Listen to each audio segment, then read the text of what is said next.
welcome back to my channel. Selah here for video number 2. Today I'm going to be doing a video I got a lot of requests for on my last video in the comments. A lot of people were asking me to do like a video about my surgery that I just got. Also, a lot of people requested me to do a Q&A. So comment below your questions in this video, and my next video will be a Q&A, so I'll have some questions to pick from. Also, you can tweet me at my Twitter at Selah Jeffries, so I'll use your questions from this video and off my Twitter for the next video.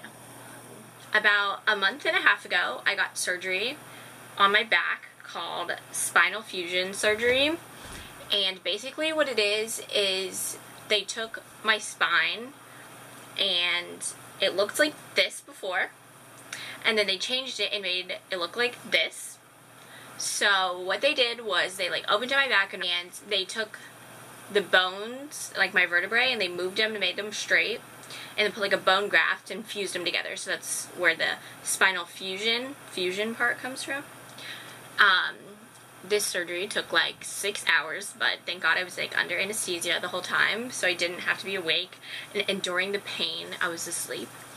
And then after, I was in the hospital for 4 days, which was like the most minimum you could like be in the hospital, like here, before you could leave. You have to stay there for that long. And I had a really good recovery. This has only been a month and a half, and I'm like standing up and pretty much doing everything that I like did before. So basically I got surgery because I had idiopathic scoliosis, which is like scoliosis in children, which, if you don't know what scoliosis is like the curvature of your spine, so it kind of makes it look like an S or other shape. My curve was about 50 degrees, I think, and that's when they start to do surgery, is in between 45 and 50 degrees, because it can cause problems with like your lungs and like your organs inside your body, because it's all connected. So once your spine starts to curve, it can affect those certain things. So mine almost got to the point, and they wanted to prevent anything bad from happening to me, so they were like, you gotta get surgery, and I was like, okay. So I got surgery about a month and a half ago at Duke Children's Hospital in Durham, North Carolina.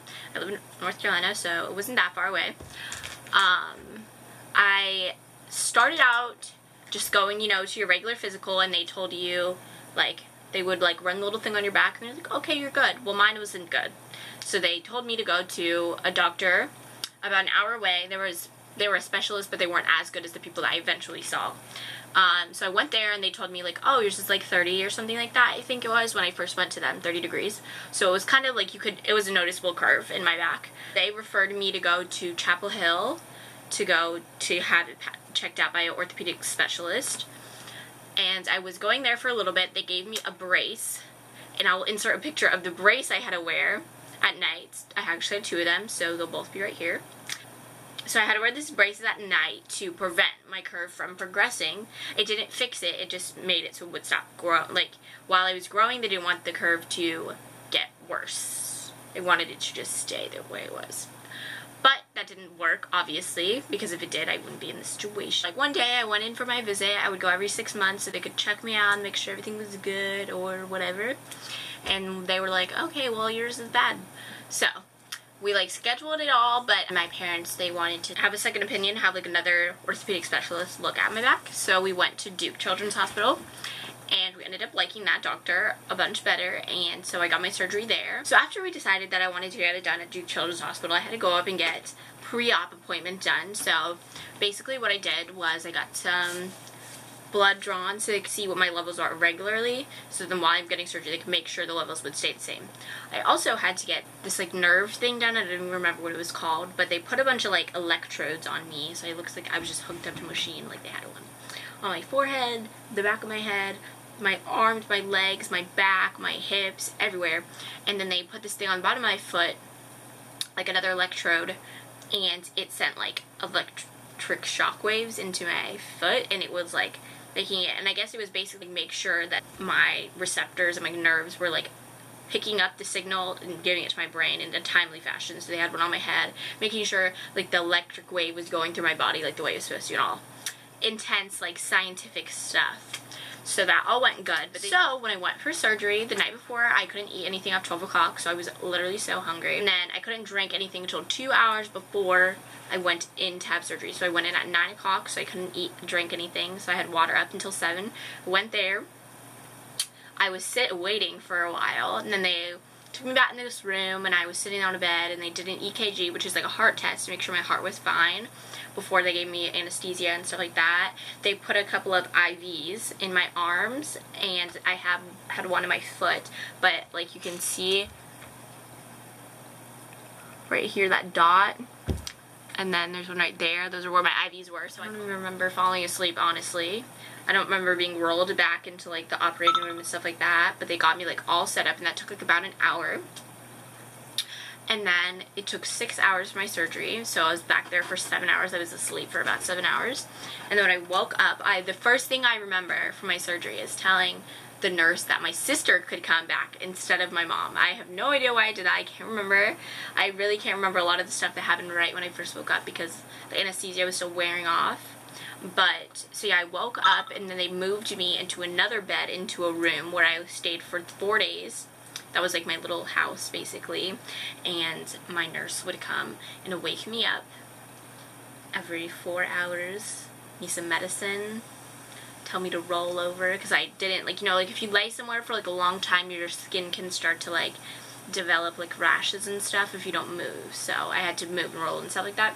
But, so basically what my surgery was they cut open my back, and they put 2 metal rods, you can see that on the x-rays, the 2 metal rods, and then they moved my like spine to where it needed to be, put the rods, screwed it in, basically. Well, that makes it so I can't like hunch over or anything. The rods are never coming out of my back, but since I didn't get it in my lumbar spine, I just got it in my thoracic and cervical, which is like towards the top, or clavicle. I'll have to look that up, I don't really remember. Thoracic and clavicle, I'm guessing, because this is your clavicle, I don't know. I got it at the top on my back. This is a picture of me with like my stitchy little, after I took the dressing off of it. Yeah, so I don't have it in my lumbar back, which means I can do most of my movement, because all your movement is really in your lumbar back. So like when you twist, you move your hips, things like that, like is done through your lumbar spine. Like you don't really have much movement in the other parts of your spine where I got surgery at. So it don't really affect my movement that much. So I had a faster recovery than some people that get it in the lumbar. So I had special medication. It was called a PCP. It's like patient-controlled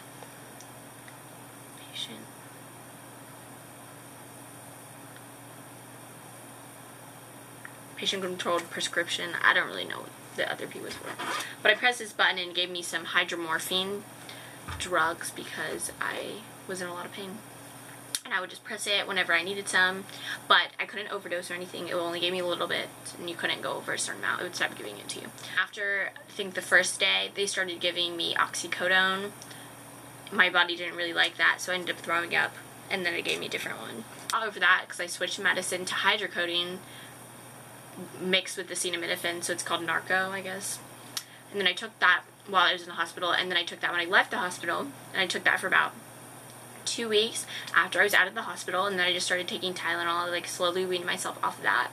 And then I started driving after a month, so I had a really good fast recovery though. Like I was like walking like in the hospital way earlier, and they were like, whoa, that's super awesome, like we don't really see this often.